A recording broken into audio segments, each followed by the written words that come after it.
నెహెమ్యా 6వ అధ్యాయము. నేను ఇంకను గుమ్మములకు తలుపులు నిలుపకముందుగా దానిలో బీటలు లేకుండా సంపూర్ణముగా గోడను కట్టియుండగా, సన్బల్లటును టోబియాయును అరబీయుడైన గెషెమును మా శత్రువులలో మిగిలినవారును విని, సన్బల్లటును గెషెమును నాకు ఏదో హానిచేయుటకు ఆలోచించి ఓనో మైదానమందున్న గ్రామములలో ఒక దాని దగ్గర మనము కలిసికొందము రండని నా యొద్దకు వర్తమానము పంపిరి.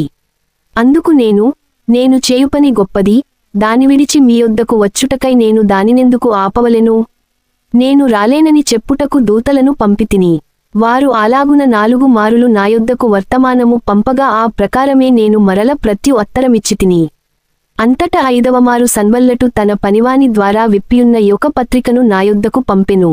అందులో వారిపైన రాజుగా ఉండవలెనని నీవు ప్రాకారమును కట్టుచున్నావనియు, ఈ హేతువు చేతనే నీవును యూదులను రాజుమీద తిరుగుబాటు చేయునట్లుగా నీవు ఆలోచించుచున్నావనియు, యూదులకు రాజుగా ఉన్నాడని నిన్నుగూర్చి ప్రకటన చేయుటకు యెరూషలేములో ప్రవక్తలను నీవు నియమించితివనియు మొదలగు మాటలును రాజునకు ఈ సంగతులు తెలియనగుననియు మొదలగు మాటలును, అందునిమిత్తము ఇప్పుడు మనము యోచన చేసెదము రండనియు, ఈ సంగతి అన్యజనుల వదంతి అనియు, దానిని గెషెము చెప్పుచున్నాడనియు వ్రాయబడెను.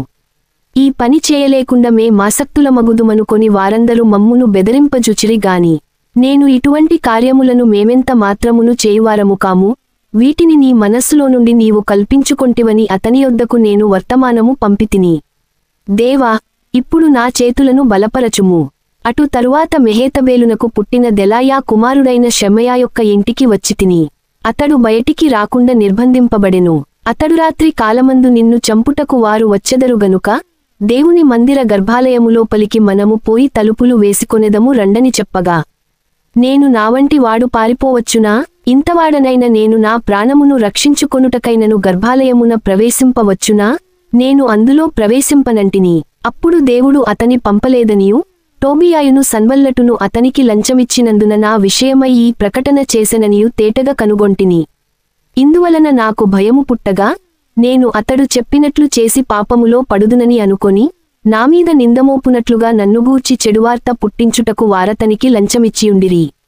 నా దేవా, వారి క్రియలను బట్టి టోబియాను సన్బల్లటును నన్ను భయపెట్టవలెనని కనిపెట్టియున్న ప్రవక్తలను, నోవద్య అను ప్రవక్త్రిని జ్ఞాపకము చేసుకొనుము. ఈ ప్రకారముగా ఏలూలు మాసము 25వ దినమందు, అనగా 72 దినములకు ప్రాకారమును కట్టుట సమాప్తమాయెను. అయితే మా శత్రువులు ఈ సంగతి వినినప్పుడును, మా చుట్టునుండు అన్యజనులందరూ జరిగిన పని చూచినప్పుడును, వారు బహుగా అధైర్యపడిరి. ఏలయనగా ఈ పని మా దేవుని వలన జరిగినదని వారు తెలిసికొనిరి. ఆ దినములలో యూదుల ప్రధానులు టోబియా యొద్దకు మాటి మాటికి పత్రికలు పంపుచు వచ్చిరి. అతడును వారికి పత్రికలు పంపుచుండెను. అతడు ఆరహు కుమారుడైన షెకన్యాకు అల్లుడు. ఇదియుగాక యోహానాను అను తన కుమారుడు బెరెక్యా కుమారుడైన మెషుల్లాము కుమార్తెను వివాహము చేసుకొనియుండెను గనుక యూదులలో అనేకులు అతని పక్షముననుండెదమని ప్రమాణము చేసిరి.